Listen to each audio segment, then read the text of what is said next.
Hello friends, welcome to Piyali's kitchen. আমি আপনাদের সঙ্গে পিয়ালি। আজ আমি আপনাদের সঙ্গে শেয়ার করব নিমকির রেসিপি। মিষ্টির দোকানে কিংবা এমনি দোকানে যে নিমকি পাওয়া যায় সেটা চায়ের সঙ্গে খেতে কারই না ভালো লাগে।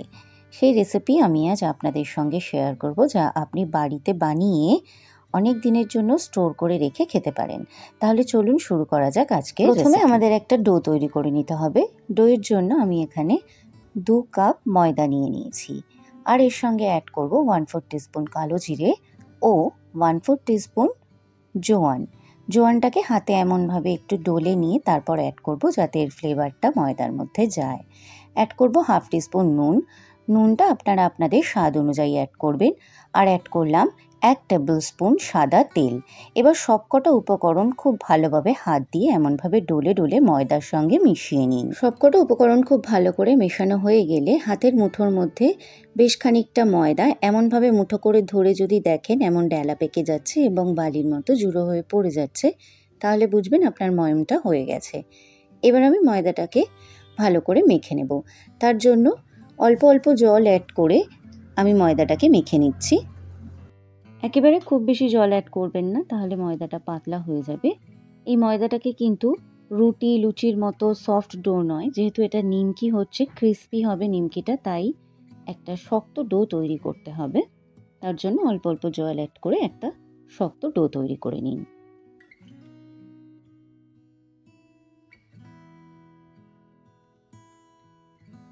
ময়দাটাকে আমি ভালো করে মেখে নিয়েছি। আমার একটা ফাটা ফাটা ডো তৈরি হয়েছে। এই ময়দাটা মাখতে আমার 1 কাপের মধ্যে এইটুকু জল বেঁচে গেছে। আপনাদের কম বা বেশি সময় লাগতে পারে। এবার ময়দাটাকে আমরা কিছুক্ষণের জন্য রেস্ট হতে রেখে দেব। তার জন্য এখানে ওপর দিক থেকে একটা কাপড় ঢাকা দিয়ে এটাকে রেস্ট হতে রেখে দেব। চলে আসছি নেক্সট স্টেপে। এবার আমাদের একটা পেস্ট তৈরি করে নিতে হবে, যেটা কিনা আঠার কাজ করবে। তার জন্য এখানে আমি 1 টেবিল চামচ মতো ময়দা নিয়ে নিয়েছি। তার মধ্যে 1 টেবিল চামচের একটু কম সাদা তেল অ্যাড করে খুব ভালো করে এটাকে মিক্স করে নিচ্ছি, যাতে কোনো ডেলা পেকে না থাকে। খুব ভালো করে মিক্স করে নিয়েছি। এবার এটাকে সাইডে রেখে আমরা নিমকিগুলোকে বেলে নেব। ময়দাটাকে 20 থেকে 30 মিনিটের জন্য রেস্ট দেওয়ার পর আবারও আমি এটাকে খুব ভালো করে মেখে নিচ্ছি। আর একবার মেখে নেওয়ার কারণে ময়দাটা খুব ভালো মতো সেট হয়ে যাবে। ময়দাটা 2 মিনিটের জন্য মেখে নেওয়ার পর লুচির থেকে একটু ছোট ছোট সাইজের কয়েকটা লেচি কেটে নিচ্ছি। আপনারা চাইলে ছোট বা বড় করতে পারেন। আমার 2 কাপ ময়দা থেকে 7 থেকে 8টা মতো লেচি হয়েছে। এবার এই লেচিগুলোকে আমরা বেলে নেব। বেলার জন্য একটা লেচি নিয়ে হাতের তালুর মধ্যে এমনভাবে গোল করে অল্প অল্প ময়দা অ্যাড করে একটা ছোট লুচি বেলে নেব। খুব বেশি ময়দা অ্যাড করবেন না। ওপর দিক থেকে অল্প অল্প ময়দা স্প্রিঙ্কল করে করে একটা লুচির আকারে, ছোট লুচির আকারে বেলে নিন। একেবারে পারফেক্ট গোল হতে হবে এমন কোনো কথা নেই।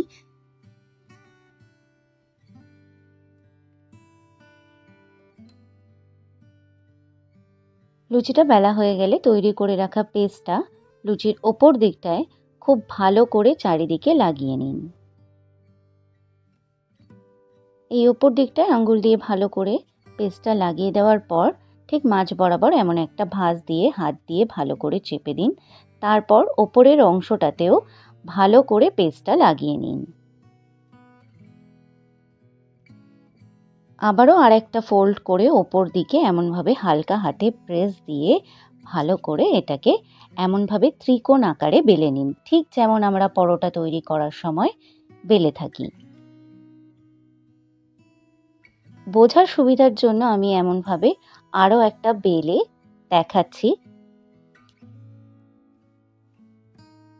আমি এমন আরও অনেক স্ন্যাক্স ও ব্রেকফাস্ট রেসিপি শেয়ার করেছি, তার একটা প্লে লিস্ট আমার চ্যানেলে আছে। প্রয়োজনে অবশ্যই একবার চেক করে দেখতে পারেন। স্পেশাল ডেকে আরও স্পেশাল করে তুলতে অবশ্যই একবার ট্রাই করে দেখতে পারেন। ঠিক একই প্রসেস রিপিট করে এমনভাবে আমি প্রত্যেক কটা নিমকি বেলে নেব। নিমকিগুলো বেলা হয়ে গেলে চলে যাচ্ছি সরাসরি নেক্সট স্টেপে।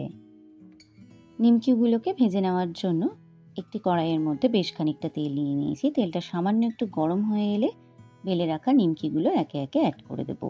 এই সময় গ্যাসের ফ্লেম একেবারে লোতে রাখুন। তেলটাও যেন খুব একটা বেশি গরম না হয়, তখনই নিমকিগুলোকে দিয়ে দেবেন। তারপর এক পাশ হয়ে এলে উল্টে দিন আর এক পিঠে। এমনভাবেই নিমকিগুলোকে একেবারে লো ফ্লেমে ভেজে নেব গোল্ডেন কালার হওয়া পর্যন্ত। গোল্ডেন কালার হয়ে এলে তেল ঝরিয়ে তুলে নিন আলাদা একটা টিস্যু পেপারের ওপর, যাতে এক্সট্রা তেলগুলো ঝরে যায়। এমনভাবেই আমি প্রত্যেক কটা নিমকি একে একে ভেজে নেব। আমাদের আজকের রেসিপি রেডি টু সার্ভ। চায়ের সঙ্গে পরিবেশন করুন। এয়ারটাইট কন্টেনারের মধ্যে রেখে দীর্ঘদিন পর্যন্ত ব্যবহার করতে পারেন। আমার আজকে শেয়ার করা রেসিপিটি যদি ভালো লেগে থাকে তাহলে অবশ্যই লাইক, শেয়ার ও কমেন্ট করে আমাকে জানাতে ভুলবেন না। তাহলে চলে আসবো আবার নতুন একটি রেসিপি নিয়ে নতুন একটি পর্বে। ততক্ষণ পর্যন্ত টাটা।